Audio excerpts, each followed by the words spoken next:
Hoje eu vou apresentar para vocês mais um método de valuation, que tem por premissa o uso dos dividendos para precificar os ativos. Nós vamos falar sobre o método que foi difundido no livro Faça Fortuna com Ações Antes que Seja Tarde, do Décio Bazin, publicado em 1992. Coincidentemente ou não, o método possui algumas semelhanças com o modelo de Gordon, que eu já abordei aqui em outro vídeo. Eu vou deixar aqui em cima um link para esse vídeo caso vocês tenham interesse em ver também. Sejam muito bem-vindos, eu sou o Gustavo e você está no canal Fazenda de Renda. Antes de mais nada, se você gosta do nosso conteúdo, tem interesse em ver mais vídeos aqui no canal, deixe seu like, se inscreva, isso nos ajuda e motiva muito a continuar trazendo mais vídeos para vocês. Sem mais demora, bora pro vídeo. Décio Bazin foi um jornalista econômico que trabalhava no jornal Gazeta Mercantil, no estado de São Paulo, e na revista Balanço Financeiro. Mas a sua fama não veio pela carreira como jornalista, mas sim por ser considerado um dos grandes investidores brasileiros. Ele nasceu em 1931, começou a investir em ações lá na década de 60. Ele faleceu em 2003 aos 72 anos, mas os seus conselhos aos investidores foram eternizados no tempo. Se tinha uma coisa que o Bazin gostava no mercado financeiro, era de receber dividendos. Segundo a sua tese, ele não ficava confortável de ter que se desfazer do patrimônio para efetivamente conseguir realizar um lucro. Em cima disso, ele estruturou toda a sua metodologia de investimentos. É importante ressaltar que o método é focado no buy and hold, ou seja, para aqueles que compram ativos com a intenção de segurar por bastante tempo, sem grandes preocupações com essa oscilação do preço ao longo do tempo. Mas isso não significa que você vai comprar o ativo e esquecer ele na sua carteira. É parte da metodologia acompanhar semestralmente a carteira e os dividendos pagos. Segundo Bazin, os dividendos devem ser superiores a 6% ao ano. Caso atinjam 4%, é o momento de realizar a venda, garantindo pelo menos 50% de lucro. É muito importante nós termos em mente que o resultado de qualquer técnica de valuation não deve ser gravado na pedra. É válido lembrar que cada pessoa que faz uma análise utiliza suas próprias premissas de acordo com a sua realidade de investidor.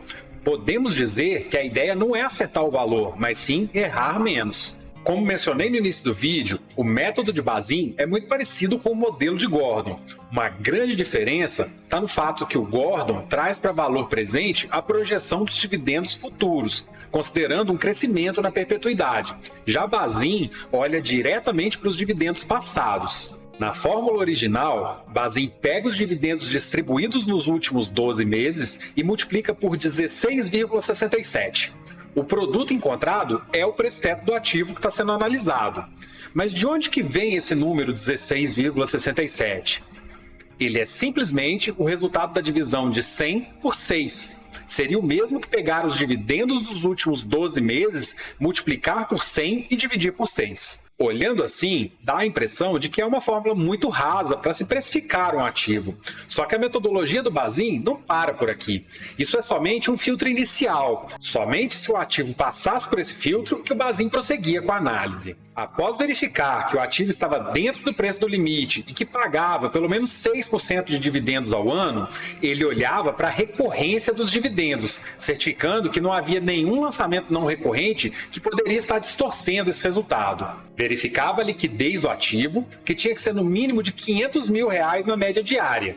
Olhava também para o endividamento da empresa. Isso não significa que a empresa não poderia ter dívidas, mas sim que teria que ter uma alavancagem saudável. Dívida líquida sobre o EBITDA menor do que 3 e dívida líquida sobre o patrimônio menor do que 1. E, por fim, verificava se a empresa não está envolvida em algum escândalo e não possuía notícias negativas na mídia. Isso é uma premissa bastante subjetiva. O fato de uma empresa ter alguma notícia veiculada na mídia não necessariamente quer dizer que ele está envolvido em algum escândalo ou em alguma notícia ruim. Semestralmente, Bazin fazia avaliação da sua carteira, verificando se a empresa continuava atendendo aos requisitos da metodologia e utilizava novamente a fórmula para decidir se era o momento de comprar mais, apenas segurar a posição ou vender. Na prática, quando é necessário, podemos fazer pequenos ajustes nessa fórmula, porque desde que ele criou esse método, a realidade do mercado pode ter mudado muito em comparação com os dias atuais. 6% era o que a renda fixa pagava naquela época. Então, esse valor era usado como referência, pois no caso uma ação pagasse menos do que isso, era mais interessante deixar o dinheiro lá parado na renda fixa, com um risco quase nulo. Para isso, podemos usar como base o Tesouro IPCA+, com juros semestrais, que é o que mais fica próximo da realidade da maioria das empresas, que distribui dividendos 2 até 3 vezes no ano. Vamos considerar o Tesouro IPCA+, com juros semestrais com vencimento para 2055, o mais longo que tem. Hoje, esse título está pagando IPCA mais 5,96%. Portanto, não é necessário nenhum ajuste. Mas se o título estivesse pagando um spread de 2%, por exemplo, poderíamos fazer um cálculo com um valor menor, considerando uma margem de segurança. Da mesma forma, se o título estivesse pagando 7%, poderíamos considerar um valor maior, para valer a pena o investimento na renda variável. Então, vamos para a parte prática. Eu vou pegar os mesmos ativos que eu usei lá no vídeo sobre o modelo de Gordon, até para vocês terem uma base de comparação, caso queiram. Vamos fazer a definição do preço-teto do fundo imobiliário HGLG11. É um fundo de tijolo que atua no segmento de galpões logísticos. Como podemos verificar aqui no site do Status Invest, o HGLG11 pagou nos últimos 12 meses um valor de R$ 14,70 em proventos. Analisando a recorrência dos dividendos, vemos que nos últimos anos ele pagou dentro dessa média, então não temos nenhum problema aí relacionado a pagamentos não recorrentes. Com esse valor em mãos, basta aplicarmos a fórmula. Vamos colocar aqui então os dividendos dos últimos 12 meses de R$ 14,70 e chegamos no preço teto para o HGLG de R$ 245. Hoje, o HGLG está sendo negociado a R$ 159. Então, ele passaria tranquilamente nesse filtro inicial. Liquidez também não é um problema para esse ativo, visto que está hoje em torno de 13 milhões a média diária. O próximo passo é analisar a alavancagem do fundo. Para isso, nós vamos recorrer ao relatório gerencial publicado pelo administrador agora em agosto de 2023. De acordo com o relatório, o HGLG tem uma dívida hoje de quase 650 milhões. Essa dívida representa aproximadamente 12,5% do seu patrimônio líquido, que é de 5,19 bilhões. Portanto, o fundo está com a dívida bem controlada. Podemos concluir que, de acordo com o método de Bazin, o HGLG estaria com uma boa margem de segurança para se investir, um upside de mais de 54%. Vamos aplicar a fórmula também na Taesa. A Taesa pagou nos últimos 12 meses um valor de R$ 3,38 em dividendos.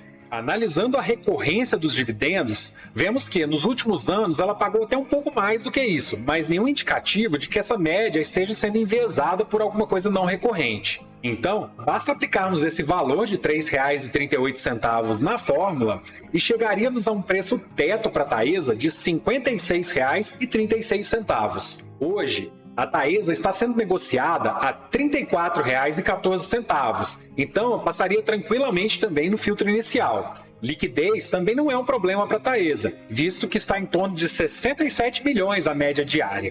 O próximo passo é analisar o endividamento da empresa. Aqui, pelos indicadores de endividamento, podemos notar que hoje a dívida líquida sobre o EBITDA está em 5,65 e a dívida líquida sobre o patrimônio líquido está em 1,21. Esses dados mostram que a Taesa está com uma dívida acima do esperado. Talvez Bazin optasse por não investir nela por esse motivo. Mas se nós compararmos a Taesa com outras empresas do setor, sabemos que as empresas de transmissão podem sim tomar um pouco mais de dívida, porque elas têm uma previsibilidade muito grande de faturamento, por terem concessões longas e a certeza de faturamento apenas pela disponibilidade das suas linhas, independente de consumo. Dessa forma, a Taesa estaria com uma boa margem de segurança para se investir, um upside de mais de 65%. O método de Bazin é um modelo de precificação que vem passando por várias gerações e ainda é muito utilizado, mas eu reforço, dificilmente nós vamos acertar o preço exato para entrar no ativo. Modelos de valuation servem para nos dar uma ideia se estamos dentro da margem de segurança para realizar nossas compras. Esse método se mostrou muito eficaz. No livro, ele mostra inúmeros casos de pessoas que ganharam muito dinheiro dessa forma. Ele mesmo aplicou esse método até o fim da sua vida, com muito sucesso. Inclusive, é recomendado pelo maior investidor brasileiro da atualidade, que é o Luiz Barsi. Apenas a título de curiosidade, Bazin em momento nenhum cita fundos imobiliários na sua obra, simplesmente pelo fato de que ele publicou o seu único livro em 1992, e os primeiros fundos imobiliários começaram em 1993, instituídos pela Lei 8.668, de junho de 93. De toda forma, em uma entrevista, a filha do Bazin, Lúcia Mazin, revela que no fim da sua vida, ele girou boa parte da sua carteira de ações para fundos imobiliários. O seu método também é muito bom para precificar essa classe de ativos. Caso vocês queiram comprar o livro Décio Bazin, Faça Fortuna com Ações Antes que Seja Tarde, tem um link da Amazon aqui para vocês na descrição do vídeo aqui embaixo. Só para lembrar, nenhum ativo citado aqui é uma recomendação de investimentos. Eles foram escolhidos apenas para fins didáticos. Se ficou alguma dúvida sobre o tema, me digam aí nos comentários. Se você gostou desse vídeo, investe no like, se inscreva no canal para ver mais conteúdos como esses. Eu vou ficando por aqui, um abraço a todos, cultivem riquezas.